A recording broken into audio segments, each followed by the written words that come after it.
As demand for airbags arose in the late 1980s, concerns regarding the safety and complexity of the device began to appear.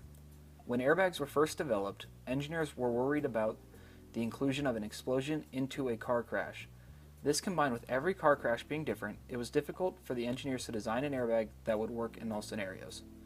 Due to these difficulties, many people have died due to airbag malfunctions.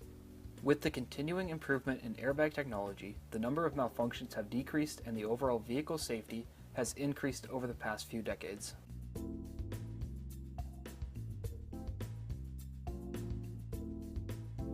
Multiple sections of the NSPE Code of Ethics were emphasized during the development and improvement of airbag safety. First, the engineers clearly were holding paramount the health, safety, and welfare of the public. By redesigning and educating, the engineers were able to reduce the number of deaths due to airbags while also maintaining the safety features that the airbags provide to drivers and passengers. The engineers also issued public statements in an objective and truthful manner by giving media interviews to inform the public about potential dangers, contributing to education materials in the public, and providing recommendations like children's safety seats and distance between driver and steering wheel. Lastly, engineers acted as faithful agents and trustees for their clients and employers. They did so by working with the private industry in design, working politically to gather data and push for the effectiveness of airbags in Congress, and also informing and educating the public.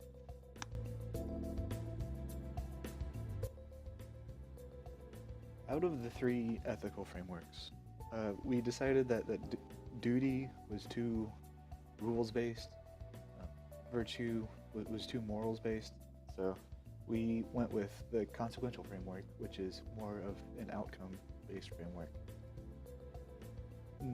Some of the things that make the consequential framework a good choice is it's really appropriate when lots of people are involved. In our case, all American drivers were involved. There's a focus on the future effective actions and a desire to produce the most good. So if the engineers were to not improve the airbag studies and share information with the insurance companies and the car manufacturers, what would the outcome be of that? The consequential framework also allows for trade-offs, which is especially good when dealing with multiple parties. Like I mentioned earlier, the insurance companies, the governmental bodies, and the car manufacturers. There's a lot of people with very different interests. Some, bad sides of the consequential framework is that, ends justify the means mentality, and that everything has a gray area as well.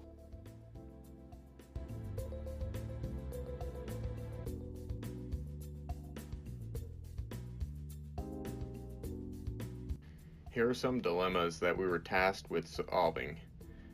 Our first one was, how can engineers continue to assess product safety once products are on the market? Should they be involved in these kind of activities? Why or why not?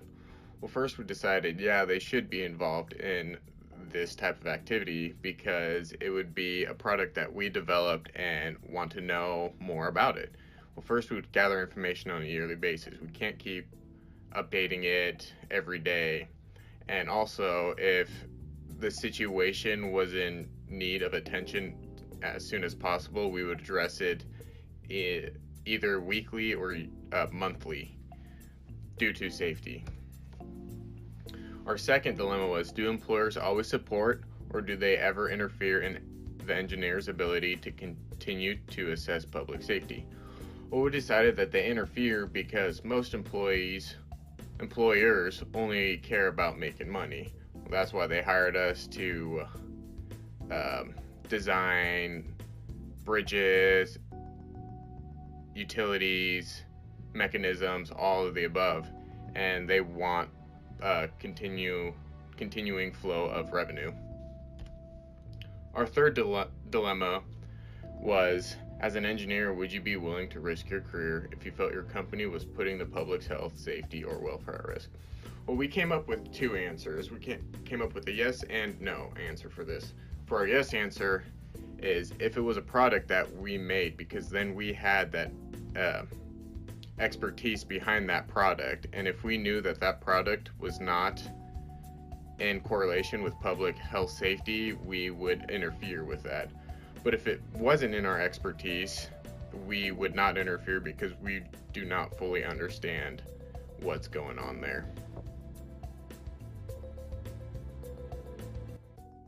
As engineers, we have to hold the hand of an irresponsible public who often don't understand the dangers they face. Convenience should only be of concern because we have to get people to actually use the safety features we provide. The launch of self-driving cars is very much like the introduction of airbags discussed in our case study. Self-driving cars are an innovation that will directly cause deaths in the infancy of the technology, much like airbags, but also like airbags will save untold lives in the long term. In both cases, the continuous involvement of engineers is and was of the utmost importance.